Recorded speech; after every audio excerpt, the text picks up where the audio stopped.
Baik, Pak Ustadz, terima kasih banyak. Sahabat budiman, sahabat beriman dimanapun berada, alhamdulillah begitu tadi penjelasan dari guru kita Ustadz Danu. Mudah-mudahan ini bisa menambah wawasan kita, bukan hanya menambah, tapi kalau bisa menjadikan satu pedoman dan petunjuk agar kita itu bisa menjadi hamba-hamba Allah yang beriman dan bertakwa di hadapan Allah. Bagaimana kita bisa mendidik anak kita sejak kecil. Kalau kita memang menginginkan anak kita menjadi anak yang soleh, marilah kita mulai saat ini berubah kita dari berjalan, kita sendiri sebagai orang tuanya, dari kita sendiri, dari saya sendiri, insya Allah, amin, insya Allah, amin. Baik, sahabat-sahabat beriman dimanapun berada, kita lanjutkan dengan pertanyaan berikutnya. Kali ini mohon maaf ada 2 pertanyaan saja, nanti kita lanjutkan di episode berikutnya. Yang kedua ini datangnya dari Ibu Umi ya, mohon maaf saya samarkan aja namanya, mudah-mudahan ini bisa juga menjadi Ibu Fulan, petunjuk Ibu Umi Fulan. Jazakallah khair Pak Ustadz. Jadi Ibu Umi ingin bertanya pada episode yang berikutnya itu Pak Ustadz pernah menerangkan mengenai moksa. Jadi pertanyaannya, apakah tidak semua manusia itu meninggal? Dan beliau Ibu Umi ingin lebih dalam sedikit mengetahui mengenai moksa. Monggo Pak Ustadz, monggo. Iya, jadi memang moksa itu di dalam agama kita itu memang nggak ada ya.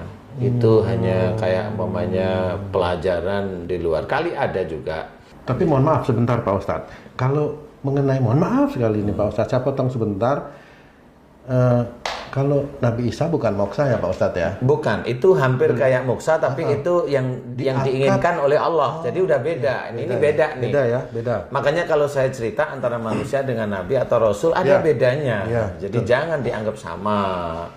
Jadi kalau kita sakit sama Nabi sakit, janganlah dianggap sama. Kok kayak iman kita itu sama seperti Nabi sih, kan gitu ya. Jangan punya pikiran seperti itu. Monggo Pak Ustadz. Jadi moksa itu memang pernah dialami, salah satunya adalah Ratu Bilqis. Itu hilang beliau, tidak ada ceritanya Ratu Bilqis itu.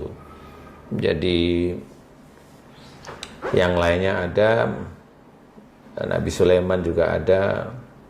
Kemudian Ratu Bilqis itu istilahnya tapak tilasnya nggak ada. Nabi Sulaiman insya Allah ada. Istilahnya memang nggak pernah ketemu.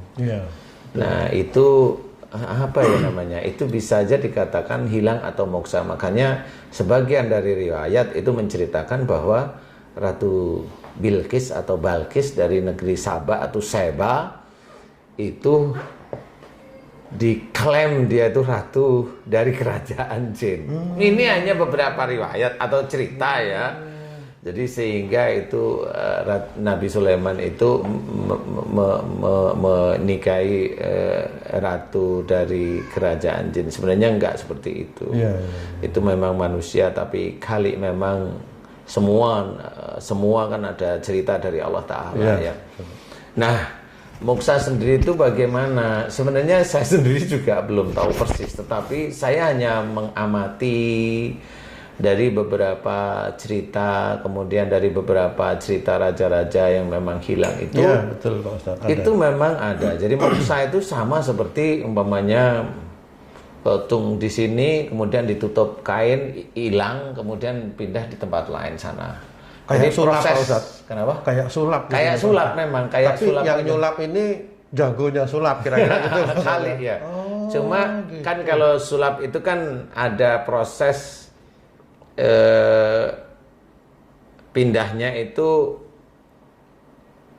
waktunya pendek, sangat pendek istilahnya. Jadi waktunya itu hanya sekedipan mata. Ya, ini betul, kalau sulap. Betul. Kalau moksa itu dia, kalau saya berpikir itu seperti terkunci istilahnya. Jadi ilmunya itu pada waktu menghilang itu terkunci istilahnya. Jadi pada waktu menghilang itu memang ada ilmu yang mengunci. Saya tidak tahu persis ya istilahnya ilmu itu bagaimana. Maksudnya cara kerja ilmu itu bagaimana, karena saya nggak punya ilmu seperti itu. Tetapi yang saya amati kayak mengunci. Jadi pada waktu hilang ilmu itu mengunci. Maksudnya ilmu ini jin gitu Pak Ustadz? Ya bisa aja dikatakan jin juga, gimana lagi? Oh, namanya ilmu-ilmu begitu rata-rata jin. Ya. Kalau saya mau kaitkan dengan cerita di dalam surat Al-Kahfi ini, mohon maaf Pak Ustadz, ada beberapa laki-laki dengan seekor binatang yang dia tertidur hampir 300 sekian tahun. Apakah itu kalau mau disamakan dengan fenomena moksa ini apa mirip-mirip seperti Enggak, itu? Oh beda Pak Ustadz ya? Itu beda, karena kalau itu cerita itu ditidurkan Kan, oleh Allah Ta'ala. betul. Ada banyak kejadian-kejadian Ya, berarti Pak Ustadz benar. ya? Jadi moksa beda dengan itu. Kalau moksa itu orangnya mati apa enggak itu Pak Ustadz? Setahu saya enggak mati. Orangnya itu Enggak mati Pak Ustadz? insya Allah nggak mati. Dia masuk ke dunia jin. Jadi kalau masuk ke dunia jin, nanti tahapan dia matinya nanti pada saat kiamat kubro. Apakah mereka itu orang Muslim Pak Ustadz? Nggak harus Muslim ya itu ya. Jadi kalau Muslim, kalau memang Muslim yang benar ya nggak ada moksa kayaknya ya. Jadi, karena kalau dalam Islam, dalam Quran kan disebutkan itu Pak, kullu nafsin dha'iqatul maut, bahwa setiap yang bernyawa pasti akan mengalami mati. Kan? ya. Nah, moksa ini kan tidak mati menurut Pak Ustadz tadi. Enggak mati. Sampai berapa lama bisa? Nah itu gimana taunya Pak Ustadz itu kalau enggak mati? Jadi moksa itu kayak struktur tubuh manusia itu dihentikan. Dihentikan. Ruhnya Pak Ustadz gimana? Nah, dia masih punya ruh aja. Ini kekuasaan Allah. Kalau itu sudah menyentuh ke kekuasaan Allah ya. Ilmu-ilmu kekuasaan Allah. Jadi saya tidak tahu persis ya. Yang saya tahu dia akan berhenti pada waktu umpamanya Tung itu mau moksa sekarang ya sampai besok umpamanya tahun 1000 tahun lagi ya begini aja wajahnya. Berarti moksa itu yang diinginkan oleh yang mau moksa atau memang ada?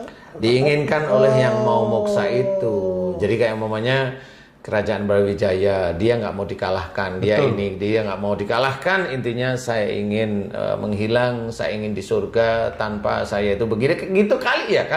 Saya belum paham betul. Tapi itu kan keinginan sehingga pada waktu itulah dia membaca mantra, di mana mantra itu sebenarnya mantra penghilang aja. Nah karena dia ingin di surga, dia tidak ingin terbebani dengan dunia kali. Nah yang tidak terbebani di dunia ini kan biasanya itu di alam jin yang nggak ada makan, nggak perlu makan, nggak perlu ini, nggak perlu ini gitu. Nah ini hanya penelitian saya aja, ini subjektif. Jadi silahkan kalau memang yang lain mau memberikan referensi silahkan. Ini hanya pengetahuan ini aja. Ini pengetahuan yang saya ketahui. Ya ini subjektif saya. Nah kali akhirnya mengunci ilmu mantra yang dia ucapkan, dia hilang, kemudian mengunci karena dia ingin tidak terbebani dengan sifat manusia. Sifat manusia itu ya ada matinya, ada ininya. Jadi seperti mengunci istilahnya. Bagaimana itu bisa mengunci? Ya, itu hanya Allah Ta'ala yang punya ilmu-ilmu begitu kan Allah ya. Masa ada jin punya ilmu begitu bukan atas izin Allah? Jangan disalahkan jinnya. Kan begitu ya. Jadi saya hanya melihat dari kekuasaan Allah aja, itu kekuasaan Allah aja. Nah, sehingga orang yang begitu terkunci, sehingga dia hanya bisa hilang. Nah, hilang dia di mana? Nah, hilang dia itu ya bisa antara jin dengan manusia. Di alam itu? Di alam itu aja dua. Seperti itu. Jadi moksa seperti itu yang saya ketahui. Jadi di alam jin dan manusia.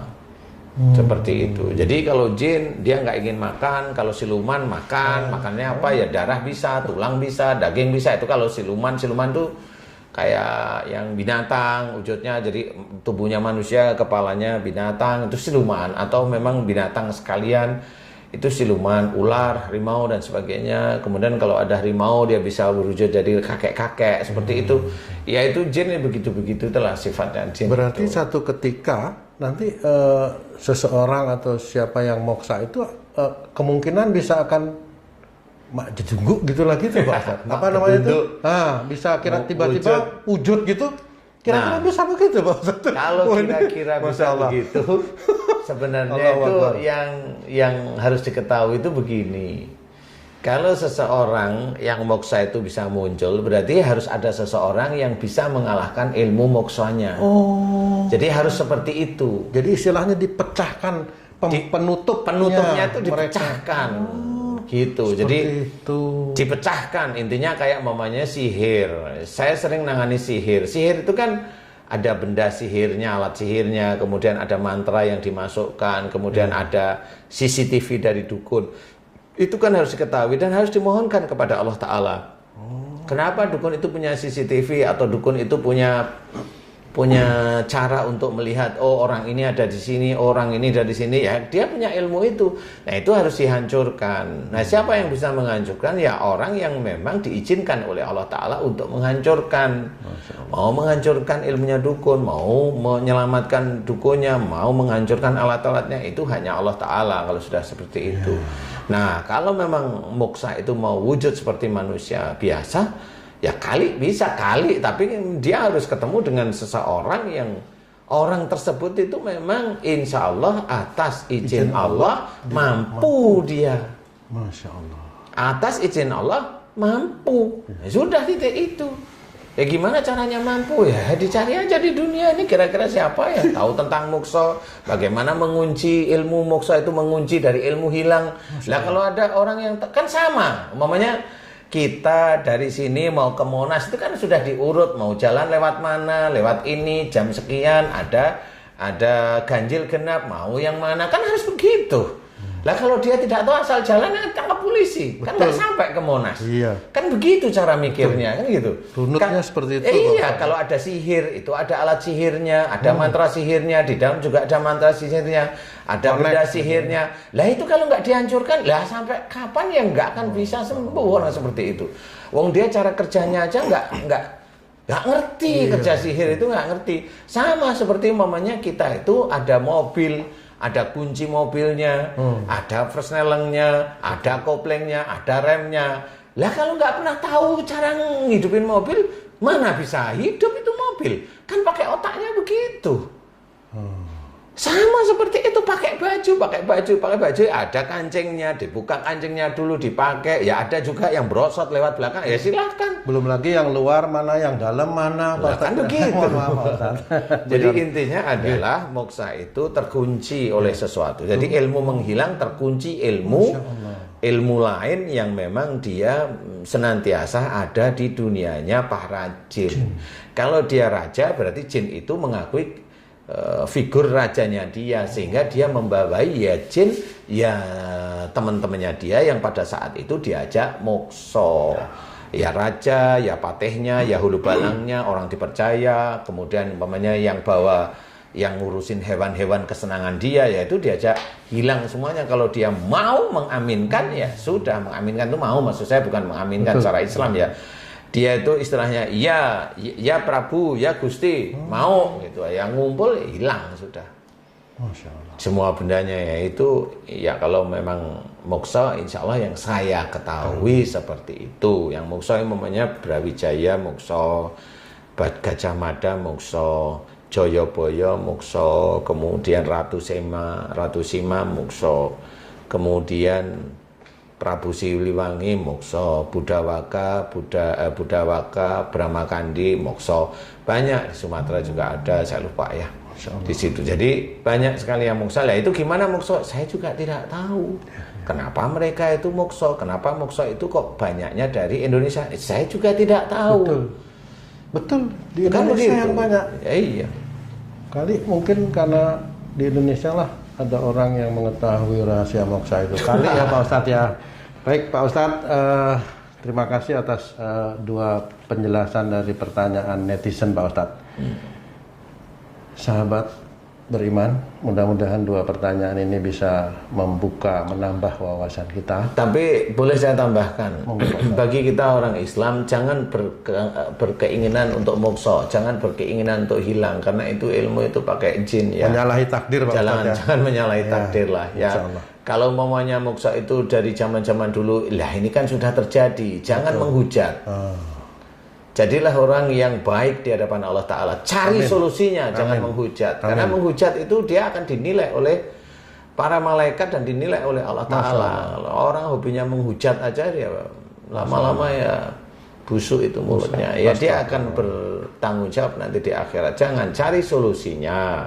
Solusi itu harus benar, praktek satu dengan yang lain harus dibuktikan. Jangan merasa paling baik, paling benar, paling hebat, paling tapi mudah-mudahan jangan, kalau kita sebagai seorang muslim jangan lakukan itu. Menghilang pun jangan. Main-main sihir jangan. Main-main sihir jangan. Menghilang nggak usah. Memindah barang di sini ke tempat lain jangan, karena itu permainan jin. Walaupun katanya itu ilusi, iyalah semau-maumu ngomong kalau saya gitu. Tapi intinya adalah saya mengajak jangan lakukan itu. Amin. Karena Allah. Baiklah para sahabat beriman, demikian penjelasan dari guru kita Al Ustadz Danu. Di episode berikutnya kita akan kupas siapa itu Ratu Sima, the Queen of Sheba. Yang kebalik. Ratu Sima, Queen of Sheba, Ratu Bilqis. Ada dua nih, Ratu Sima, the Queen of Sheba. Itu dua ratu yang moksa. Oh ini beda ya. Jadi Ratu Sima sama Queen of Sheba maksudnya. Itu. Oh ya. Ini di kamera nih. Terus saja. Oh terus saja nanti ada dia. Oh ya. Saya mau menjelaskan itu sebelum saya tutup, maksud saya gitu. Jadi kita akan bahas berikutnya. Yang lebih kita kenal itu Ratu Balqis, karena itu ada di dalam Quran. Dan apa sebenarnya tujuan dari raja-raja Jawa yang moksa itu? Kok ya pas yang moksa itu ya di Indonesia ini, di mana hanya di sini di channel Ustadz Danu official channel inilah yang kita bisa bahas mengenai masalah ini. Baik, sahabat-sahabat beriman, sampai jumpa lagi dalam episode berikutnya. Saya Tung, billahi taufiq wal hidayah. Assalamualaikum warahmatullahi wabarakatuh. Waalaikumsalam warahmatullahi wabarakatuh. Allahu Akbar.